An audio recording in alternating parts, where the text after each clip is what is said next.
blind date gone wrong, until the paralyzed female CEO smiled and said, "Thank you for seeing me."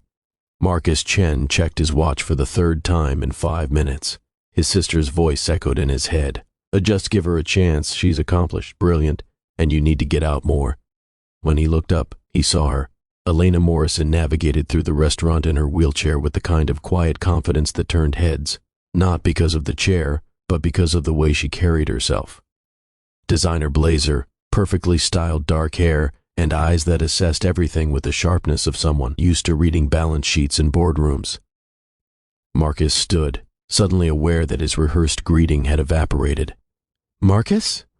Her voice was warm, professional, the voice of someone who'd chaired 1,000 meetings. "Yes." "Elena. Hi."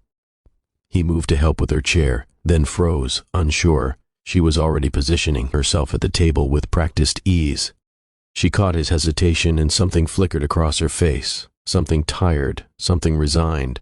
"So," she said, opening her menu with a crisp snap, "let me guess. My assistant set this up, your sister set this up, and neither of us wants to be here?" Marcus blinked, then laughed, a real laugh that surprised them both. "Actually, yes. My sister ambushed me with just one dinner. You? My CO thinks I work too much. She's probably right."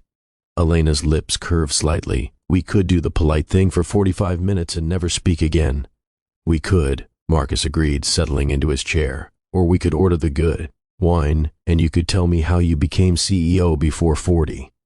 Another flicker across her face, but this time it was surprise. The conversation flowed. Elena talked about the tech startup she'd built from her apartment, about the acquisition that had made her the youngest CEO in her industry. Marcus shared his work in architecture, his frustration with clients who wanted art, but only funded function. Not once did he ask about the wheelchair. Not because he was avoiding it, but because there were so many more interesting things about her. The way she gestured when she talked about disruptive innovation. Her laugh when he described his sister's increasingly desperate matchmaking attempts. The sharp intelligence that dissected his ideas about sustainable urban design and offered perspectives he'd never considered. An hour passed, then 2. "You know what's strange?" Elena said, setting down her wine glass. The guarded edges in her expression had softened. "You're looking at me." Marcus frowned. "Of course I'm looking at you. We're having a conversation." "No, I mean..." She paused, choosing words carefully. "Most people look at the chair, or they look past me, over my shoulder. Or they do that thing where they make exaggerated eye contact, trying so hard to prove they're not bothered, that it becomes the only thing in the room." Marcus felt something tighten in his chest. "That sounds exhausting." "It is." She traced the rim of her glass. "I went on a date last month. The guy spent the entire time telling me how inspiring I was. Didn't ask a single question about my actual work, just kept calling me brave for existing. That's not a date. That's condescension with wine." Elena laughed, really laughed, and the sound transformed her face entirely. "God, yes, exactly that. For what it's worth," Marcus said, leaning forward, "I think you're intimidating as hell.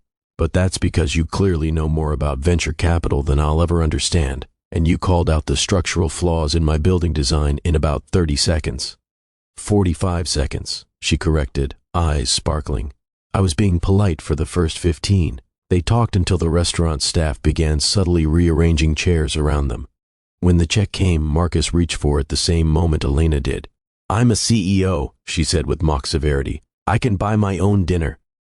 "I'm an architect who just landed a major project," he countered. "And my sister will kill me if I don't at least try to be a gentleman. Split it? Deal." Outside, the evening air was cool. Marcus walked beside her to the parking area, matching her pace naturally, not helping unless asked, not hovering, just there. Elena stopped beside her modified van, then turned to face him fully. The streetlight caught the vulnerability in her expression, something she'd carefully hidden all evening behind competence and wit. "Marcus?" Her voice was softer now, stripped of the boardroom polish. "Thank you." "For dinner?" It was no. She shook her head, and when she looked up at him, her eyes were bright. "Thank you for seeing me." The words landed in the space between them, heavy with meaning.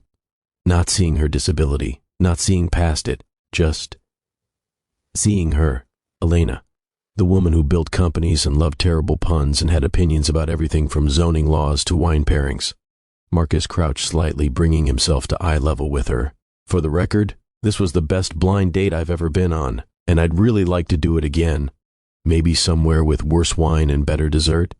Elena's smile, the real one, unguarded and full, was worth every awkward blind date he'd ever endured. I know a place, she said, but I'm driving. Your sister's taste in restaurants is terrible. She really is, Marcus agreed, grinning. Saturday? Saturday. She paused, then added with a hint of her earlier professional tone, I'll send a calendar invite. Of course you will. As her van pulled away, Marcus stood in the parking lot, already texting his sister. You were right. Don't let this go to your head. Tay, 3 dots appeared immediately. Too late. I'm amazing. Wedding invitation should go to me first. ECE Marcus laughed, pocketing his phone. He looked up at the stars beginning to appear over the city, and felt something he hadn't felt in years, the electric. Anticipation of something beginning, something real, all because someone had finally seen beyond the surface, in both directions. 6 months later, at Elena's company gala, Marcus would overhear someone ask her what made him different from all the others. Her answer would be simple. He asked about my work before my wheelchair, and then he just kept asking about everything, like I was the most interesting person in the room. You were, Marcus would say, appearing beside her with 2 champagne glasses. You are. He yawned. Elena would smile that same unguarded smile, the one reserved only for moments when she felt truly, completely seen.